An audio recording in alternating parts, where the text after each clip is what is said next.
Hey, what's up everybody? Welcome back to the Ableton Music Producer Podcast. This is Dan Giffin. Today we have a bunch of highlights of episodes that I've recorded way back in the day. And there's a lot of good snippets in here that I cut up and chopped up and turned into one long episode. And we'll have a couple minutes of each of my favorite moments with these people hanging out on the podcast. But before we jump into all the good stuff, wanted to give a shout out to the sponsors Melodics for supporting this podcast. If you haven't checked them out, you're missing out. Go download the desktop app, and it's at melodics.com. You can plug in almost any MIDI controller, plug in your electronic drum set. If you don't play drums, perfect. That's what it's for. And you can have more fun gamifying your practicing experience in the studio and just step up your skills that way, having fun. It's like a way better version of Guitar Hero, but you can learn finger drumming, playing scales, keys. And if you decide to subscribe, use the discount code LPO-20, save some of that money so you can go buy more gear or whatever. So go, there's a free trial, melodics.com, check it out. If you haven't joined the Discord group yet, I would love to hang out with you on the other side. We've got some channels talking about topics from this podcast. Would love to hear from you, maybe future guests you guys would like to hear, and just a good way to connect with me and others and grow new brain cells, learning Ableton Live tips and tricks and stuff being posted in there. So do that. Go to liveproducersonline.com/Discord. So liveproducersonline.com/Discord and jump in there. Would love to meet you, hang out. Also would love to have you part of the newsletter, and you can do that by going to liveproducersonline.com and click the free stuff tab in the menu, and there's free Live 11 shortcuts I have in there, mixing tips and hacks and other things, and that will subscribe you to the newsletter where you can get latest updates, new episodes, and more. Big thanks to everybody supporting this podcast, and here are today's guests, starting with Brian Funk, who is a friend of mine and an Ableton genius. He talks about creating contrast in your music in episode 16, not being afraid of getting weird with Live's effects, and he and I go back and forth with creative ways that we use Ableton Live's audio and MIDI effects back in version 10 when it first came out. Nice. That's a great case in point of like the power of contrast. Yeah. In order to have that next section sound big and wide and huge, it has to be compared to something that's not. Exactly. Because something like width is a relative term. It's only wide compared to something that's not wide. And it's true. I think that's the same thing that goes to say with like bassy or loud. Loud is only loud compared to something that's quiet. Right. So you need to have something quiet or else your loud part doesn't sound loud. And then you have different types of loudness. It's like perceived loudness versus like LUFS, full scale, like all these types of, we could nerd out on that subject all day long. I miss the days in a weird way of when my recording sounded terrible. They had like 8 hits. There's something to be said about like ignorance is bliss when it comes to producing music, because I feel like when you start to have people tell you like this is how it's done, you start to almost kind of overstructure and lose some of the playfulness in your productions, you know? Yeah. And like some of my favorite songs, like when I literally had no idea what I was doing, throwing stuff on, I was like, what does this sound like? What would this sound like? And just turning knobs and screwing with stuff, and it's great. Yeah. It's easy to like kind of close your mind to that stuff and forget that there's a lot of our rules are just like conventions that tend to work. Yeah. And they're not necessarily like you have to do it that way. This next segment is episode number 17 with Andrew Wong. He has a really cool YouTube channel. Definitely give him a follow. He does the 4 producers flip the sample thing and samples weird stuff like chocolate. So yeah, make sure you give him a follow. Check him out. Shout out to Andrew for this one. And he talks about in this episode workflows producing music from scratch, how to get more experimental with your sound design, and process for starting a song from scratch. So check out Andrew. You know, I feel that I would rather start from a place where it's just me creating and trying to get what I can with the tools that I have that are like uniquely mine, you know, what's in my environment, or an instrument that's not like a plugin that everybody has access to, but maybe something that I've found in a random boutique or whatever, like stuff where at least for the starting point, there's something original there. But then, you know, if I feel like, oh, I just really need a perfect like big room house kick right now, yeah, it's going to be easier for me to find one online than to make one myself. But Yeah. Yeah, I think I'd hope that I could encourage any producers out there to like get a little more experimental with the way that they come up with their sounds. Yeah. For sure. I think that's kind of a good segue, because one thing I wanted to do is kind of dive into a little bit of your production workflow and process.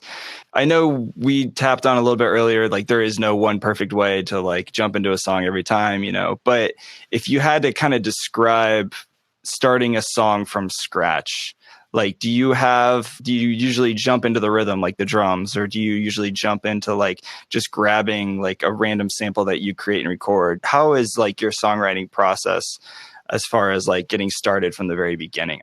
Yeah, I like this question because I do get it from time to time, and I feel like there's no right way, and it's not like there's a particular pattern that I follow. I think there are lots of different ways that I've discovered work, and then at the same time I'm always just open to something new happening and trying something I've never done before. And so sometimes someone will say something in conversation and I'm like, that's such a crazy weird phrase, it sounds like a song title or like a hook or whatever, I could go off of that.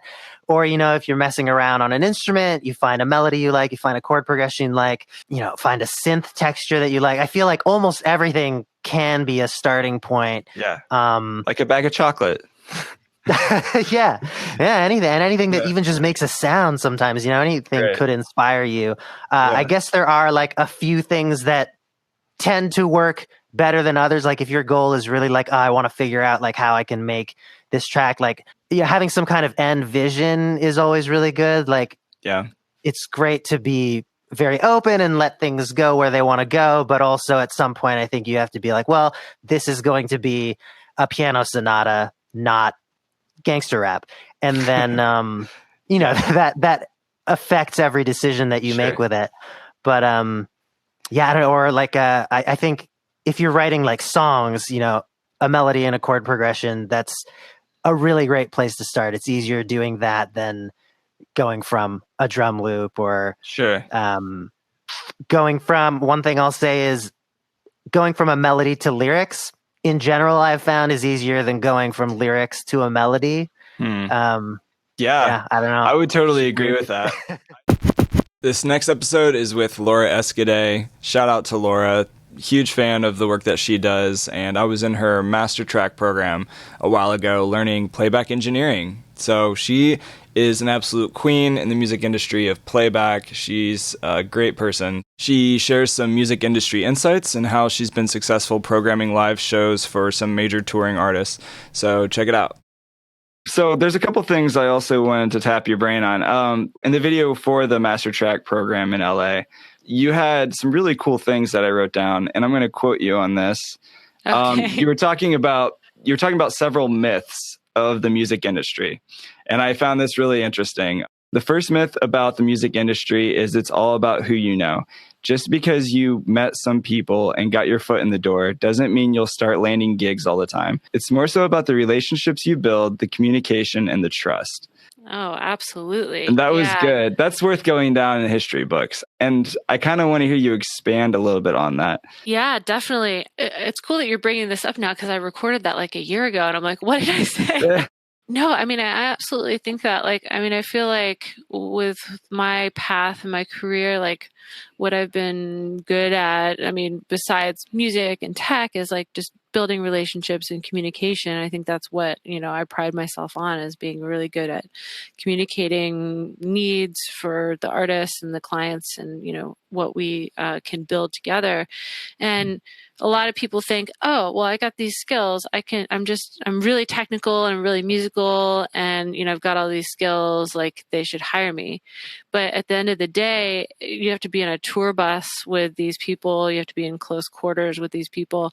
And if you're not good at communicating, you're not a nice person to be around, you aren't a good person, getting hired is going to be challenging because it's such a small, close-knit community, especially in the touring world. So that's what I meant by that. A lot of people like put themselves out there, but then they don't, give back either, or they just expect to, get given something and not have to like work as hard for it. But I absolutely think it's really just about good energy, especially in the music industry. Sure. I can suss out, and other people can suss out in 1 minute whether or not this person is going to be a good hang. So I think it's super important to just like always be helping other people. Like we have this phrase in the touring world, like white glovers, like people that don't want to put in the work, and there's a fine line there because you don't want to like step outside of your role. Sure. But you also want to be that person that's like, yeah, I got you. Like, you need help, I'll be there for you. Right. Versus, oh, I just finished my job and I'm just going to like, go over here and do whatever and not help out. So I think that's important. And all the people on my team, really tried to train them and teach them to be that kind of person. And I think the people that I have already brought on my team, they have that innately, they have that like, yeah, let me help you out. Like we've never been the type of people that are like, oh, I'm not going to tell you my secrets or I'm not going to tell you what I'm doing because it's important for us, like, hey, there's all kinds of stuff out there, especially now on the internet that you can learn, but it's really about what kind of a person you are at the end of the day. 100% agree with that. This next episode is with my good friend Sara Sims. Sara works with Mixed In Key, and she shares some really good insights on starting out performing or DJing and playing shows, how to promote it, and build your own community. So shout out to Sara for this one. It was a great episode, number 19. If you want to go back and listen to it, make sure you give her a follow, and here is some insights that she shared. You obviously have a lot of experience DJing and in all different types of venues and clubs. You've played a lot of festivals, as I mentioned earlier. If you were to give advice to somebody who I guess was wanting to perform live and get some more gigs and shows DJing, what would be a couple tips and things that you would give them? So number one is work on your skills on the decks. Make sure that you're able to play a solid set. You have some great records in your collection. So make sure you have something, to offer and to give your audience. You also, another important thing to do, especially when you're first starting off, is build your network of friends who will come out to support you. Because one thing, especially in the beginning, that promoters are going to want to know is that you're going to be able to have draw, right? To bring some people to the show. So you definitely need friends and friends of friends who are going to come to see you play. I would say, try to hustle your mixtapes and pitch yourself to promoters. Or another route you can go, if you're really not getting a lot of people booking you, is you can put on your own shows. I think one of the best things that a new DJ can do is to start their own residency, their own night somewhere, maybe with a buddy or something, and learn how to promote that themselves. Bring their own network of people to the show and try to build a community, starting off in your hometown and just getting your career going that way, right? Like very DIY. Yeah. So it really teaches you a lot, not just about DJing, but also about, how to put on a performance, how to promote a performance, how to get all your marketing materials together, how to play for an entire night. It will give you some experience playing for the crowd and, learning to gauge what type of records you need to play at certain times. Yeah. So that's definitely, those are some steps that a DJ can take in their early days. Your network is everything too. Like you need to make friends with promoters, with people who are putting on events, because it's going to be your core circle of people who who are going to be booking you for these gigs, right? So kind of the wider your circle is, the more opportunities you're going to have. This next guest is Madeline Bloom. You might know her website, Sonic Bloom. She is amazing with Ableton Live, teaching lots of hacks and tips and tricks. And in this episode, she talks a lot about using unconventional sounds to make beats and producing outside the boundaries of just one genre. So make sure you give her a follow, and here is Madeline Bloom. I end up always breaking genre rules anyways. Like I've done that even with like my guitar teacher, where he was like, but you were not supposed to do it like this. And I was like, yeah, but I like it like that. And so I feel like that's what music is, what makes music so fun as well. I can always break the rules. What I like to do is take words from the songs, okay, so is there anything that makes a sound? And then I kind of look for the sounds, and I quite often use those things to build the beats. Not always. Sometimes you end up having lyrics where there's nothing that makes a sound, so you can either you do it by association or something like that. That's but cool. I like doing that, like something like that. Like the last song is called Volcanoes, and I mean, I didn't have a volcano nearby to record, and I do have I have like recordings of mud pools and things like that from when I was in New Zealand, but on my video recorder, and that the tape deck stuck, so I couldn't use that either. So I just did the YouTube way this time, Yeah. There's a website called freesounds.org. Yeah, that's great. I grab a lot of my samples and sounds off of there. Like if I didn't want to climb a volcano to get sounds. Yeah, although I couldn't find a good volcano eruption on there. For sure. Yeah. Maybe like rent a helicopter and fly over it. Yeah, but then again, you have the helicopter sound. You're right. I don't know if a gate could fix that. That might be hard. But well, I think you basically have to be far away enough and then wait long enough to have like a really big eruption that makes a sound. That's true. It's really nice for a kick. That would be nice for a kick. Next is a replay from episode 21 with Darren Cowley from Isotonik Studios. He talks a lot about the power of using Max for Live to expand your workflow and options producing in Ableton Live. And in the full episode, he shares his favorite Max for Live devices and tips for using them, sold through Isotonik Studios, his website. So make sure you give Darren a follow and a like on the socials or wherever you subscribe. And here is episode 21 with Darren.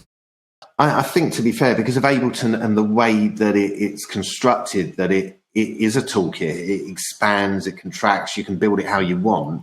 There is a limit to how much development work one company can do for individuals. And there's always going to be someone out there that wants a custom something. And so that is where I see the appeal of Ableton and potentially Bitwig with their modulation side of things. Whereas kind of the likes of Logic don't have that openness. Reactor with reactor blocks and that kind of thing, that's a similar building block environment. And that has many number of fans as well.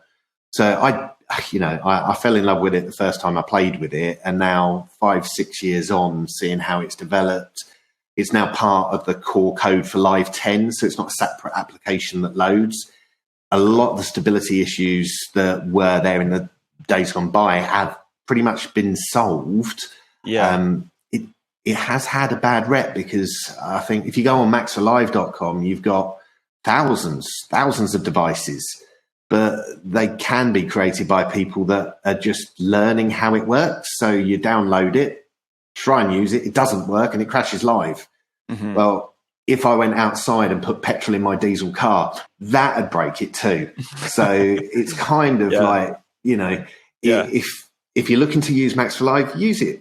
Great. You can learn, you can do stuff. It's relatively easy to pick up and learn. There's some great lessons in there. Live comes with some free building blocks of stuff you can use. There's like an LFO and that kind of thing. But then there's a wealth of other devices out there as well. There's some really good, respected developers still building Max and Max for Live devices for Ableton. Hopefully I've got most of them working for me, by the way. There you go. And if not, then maybe they will. Shout out to Alessio at K Devices. The offer is still there. There you go. Well, this next episode is number 22 with Kevin Breuner from CD Baby. He shares a lot of really good tips about marketing strategies for artists, how they can grow a fan base and better connect with their fans. A lot of good stuff in here. So this is episode 22 with Kevin Breuner. Also check out the DIY Musicians podcast. Definitely a good podcast to follow that he also runs. So check it out.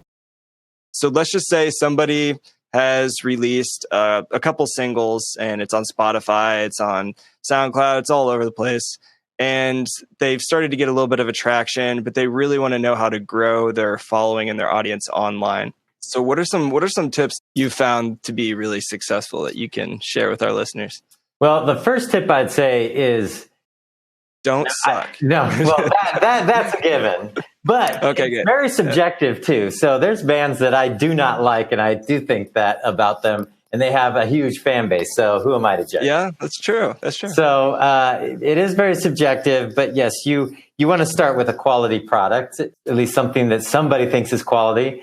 I would say one of the biggest tips as far as starting the promotion cycle, what we've been seeing is that from when your music's done to when it's going to be released, you got to allow ample time, because there's a lot of tools that you can use and a lot of promotional levers you can pull leading up to the release date that weren't available even just a year ago. And so many times we see artists like, the recording always goes longer than it expected. It's always delayed. I mean, unless you're just turning out tracks at home and you're good at it and getting it done quickly and keeping yourself on a schedule.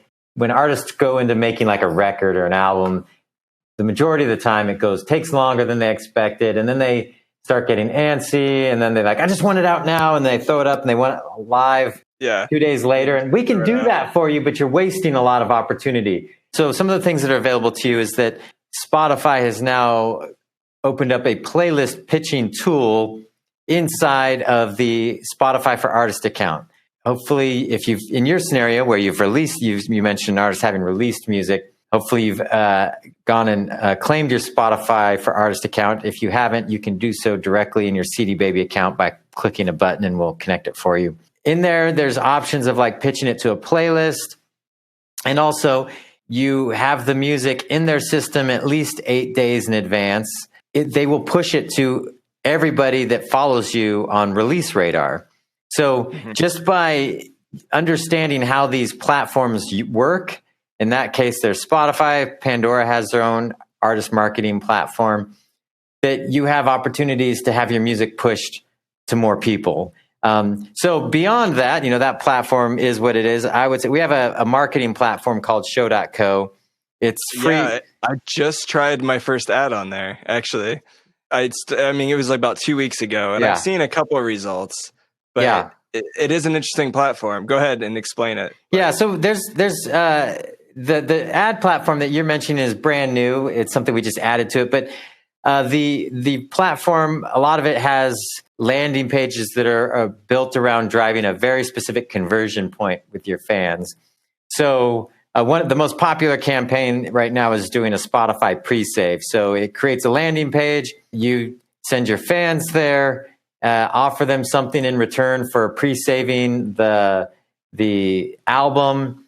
That's something that's become very useful, like, about 30 days or 3 weeks out from release day, to start getting your fans, incentivizing them with some sort of special content, whether it be an unreleased track or something that if they pre-save the album, they'll get access to an unreleased track or behind the scenes video or something.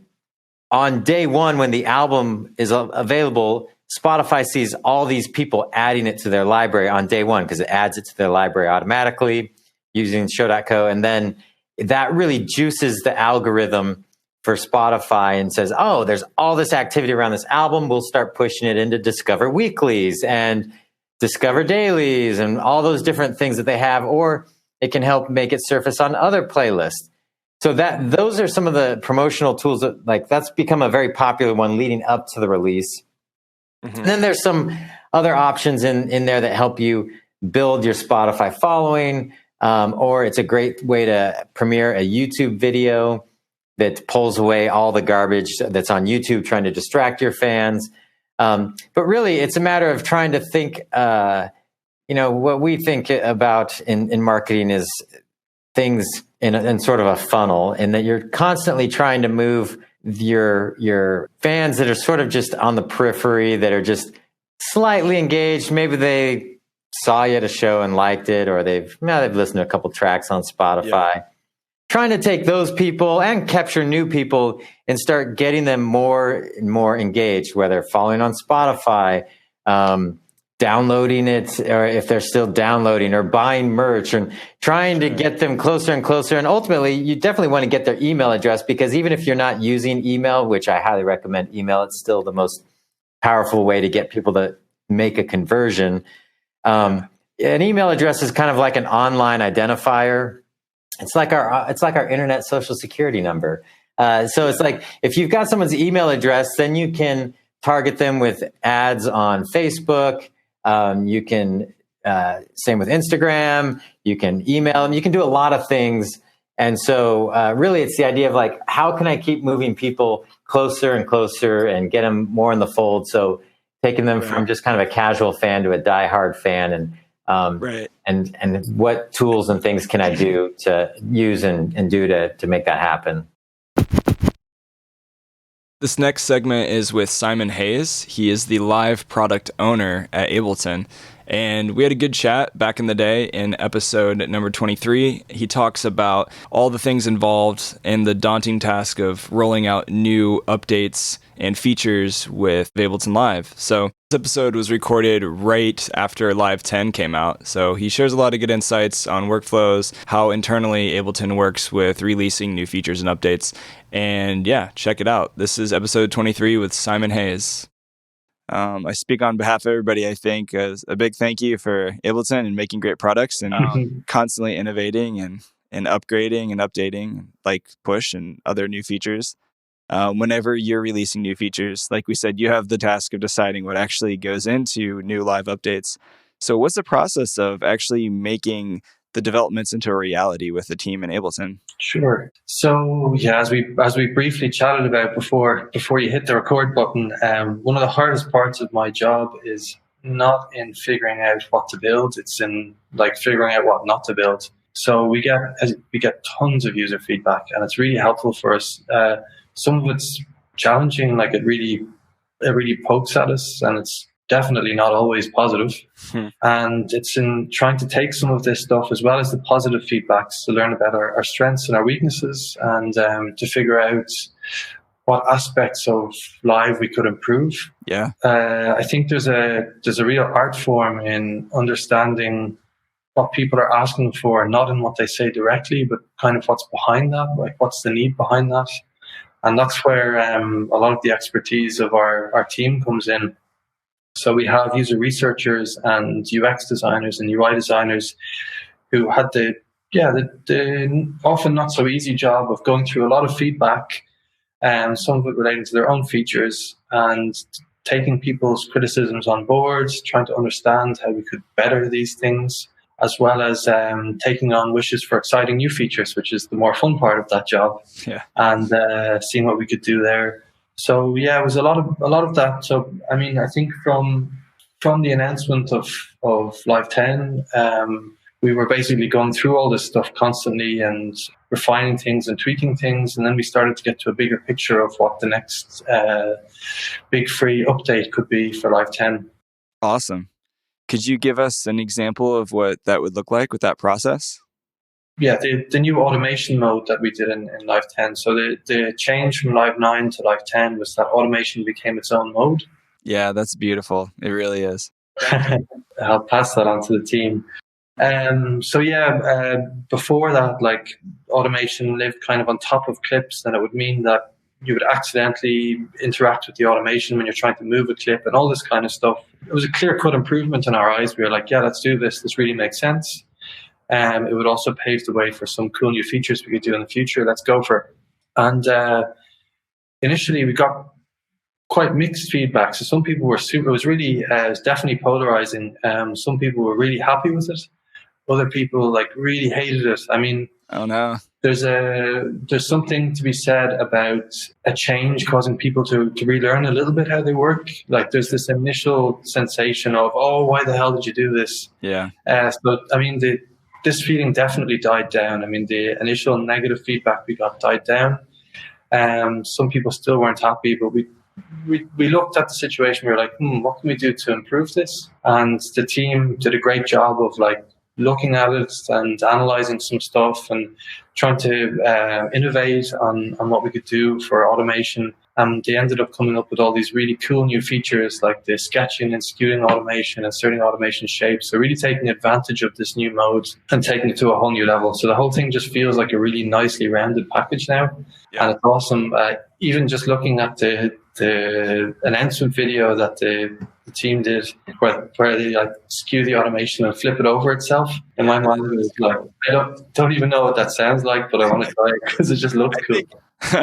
I think everybody thought that. Like I went cross-eyed when I saw that. And this is one of those things that nobody really had been asking for this so much. This was a case where we innovated and came up with an idea that we thought would be cool to try out. We prototyped it. We realized it was actually quite fun. And in combination with the other tools, the stretching and skewing of automation, it's actually really powerful. And so we just, having tested and tried it out and seen what musical sense it made, we thought, yeah, let's do this. This is cool. Yeah, it's very cool. And then, of course, we could make it a lot more complex. Like there was thoughts about, like, should we allow, should we provide an editor for putting in user shapes and all this kind of stuff? But at a certain point, making things more complex doesn't actually make it a more powerful feature. It just makes it more difficult to use. So with the between being able to duplicate them out and then stretching and skewing and all that kind of stuff, it's actually really powerful. You can accomplish almost everything that you want to accomplish without having to put in like a really complicated user shape editor or something like this. Sometimes simple is better. Yeah, man, I 100% agree. I think once you get over that initial learning curve, it's the more you do it, the more natural it becomes. Totally. And it's like riding a bicycle. And as I've used Ableton more and more, things become more intuitive and starts to make more sense in the way that the design is built out. We do our best, yeah. But there's definitely, there's a great sense of, I think, fulfillment or satisfaction when you start to feel comfortable enough with it that it just becomes almost second nature. You feel yourself reaching for things without even thinking about it, and that's important to us. We call that the flow, like getting in the flow, and we do whatever we can to help people to achieve the state and to stay in it. So Life 10 was a lot about that. It was like removing all these small little barriers that prevented people from kind of getting into the flow. Yeah. We continue this as well with 10.1. Last but not least, the next segment is with Julie Catherine, also produces under the name I Am Snowangel. She shares some really good insights creatively of how she produces and tips and tricks. She also talks about how Ableton can really help people with how easy it is to be creative and experiment with all types of sounds. So check this out. This is with I Am Snowangel, episode 24. I think using Ableton has really helped me and can really help because of the ease in which you can really get creative. An example would be taking a vocal sample or something I made and reversing it and stretching it out and changing the tempo, things which might be kind of hard to do in another program or not very intuitive, but in Ableton, they're like 2 clicks. And then playing instruments along with that, just really kind of like following wouldn't that be crazy to do that? Just like do it. And then just continue. So it seems like the more I experimented, the better my ear got. Because then I'd be like, I just developed this kind of cool trick. I probably didn't invent it, but I stumbled upon it, for myself. And then kind of started having some trademark sounds and things that I do in my production. That I couldn't really think of ahead of time. I kind of had to try these ideas and see what happened. And then I feel like over time, that's kind of, I don't know if it's improved my ear, but it's definitely refined my ear and just the type of sound I have as a producer. Yeah, that makes total sense. I'm the same way. I think a lot of my favorite songs I produced were full of happy accidents. Of me just like playing with random shit. I didn't mean to do that, but now it's just cool. Like, yes, me too. Like sometimes I'll drop something, especially when I start getting tired and a little manic. I'll drop a sample onto the wrong track, like not where I meant it. So maybe a backing vocal will end up getting the treatment of like the kick drum that I was going to filter all the high end off of. And I'll be like, whoa, that backing vocal now sounds kind of like underwater and cool. I'm going to leave it there. Yeah. I never would have thought of that, so I do think, and as a program, I think Live really has facilitated that for me in a way that, because it's not linear. Another thing is when I first started producing for myself, I actually took a step away from the guitar for a little bit because I had patterns of playing guitar that were locking me in, and I couldn't see outside or hear a different way of doing things. So like mixing up the toolbox you're using, and I think that's important too.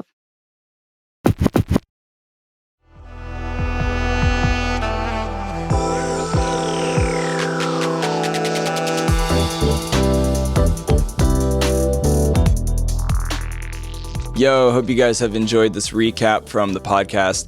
If you haven't purchased Ableton Live 11, the latest standard or suite version, I would be glad to hook you up with a massive discount. Go to liveproducersonline.com/buyableton. Happy to hook you up there. Also, don't forget to join the Discord group if you want to connect with me, talk about this episode and other episodes. I would love to hear from you guys, and we can grow new Ableton brain cells together, learning tips and tricks. I'm sharing stuff in there. Share your tracks. Make sure you comment on somebody else's track first if you join. Go to liveproducersonline.com/Discord. Go to liveproducersonline.com/Discord. Join the group. Hang out with me and others. It'll be good times. Thanks again, everybody, for supporting the podcast, and I will see you next time.